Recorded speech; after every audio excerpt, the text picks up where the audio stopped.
social media ပေါ်မတင်သင့်တဲ့ရာ၅မျိုးအခုခေတ်မှာလူတိုင်းကနေ့စဉ်ဘဝမှတ်တမ်းမှန်သမျှကို Facebook, YouTube, TikTok လို social media မှာမျှဝေလာကြပါတယ်။ဒီຢာတွေကတော့ social media မှာမတင်သင့်တဲ့အရာတွေပါ။နံပါတ်1အတုပပုံဆွေမျိုးသားချင်းတွေမိတ်ဆွေတို့ရဲ့အလောင်းပုံတွေကို line ပေါ်တင်ပြီးတော့ဝန်내ကြေကွဲပြနေတာကမဖြစ်သင့်ပါဘူး။နံပါတ်2မဖွဲ့မရပုံ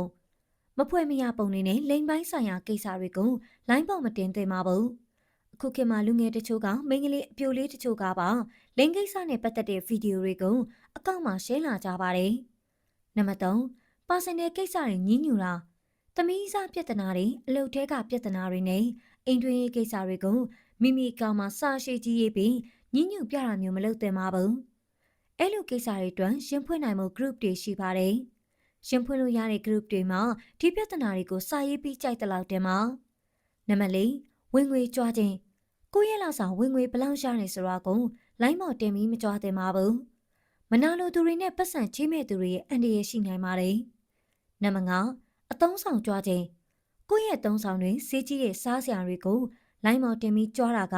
မရှိတဲ့သူတွေအတွက်လည်းတိမ်ငယ်စေပါတယ်။ဒါကြောင့်ကိုပါရီပဲသုံးနိုင်ပါစေစားနိုင်ပါစေပုံတင်ပြီးမကြွားပါနဲ့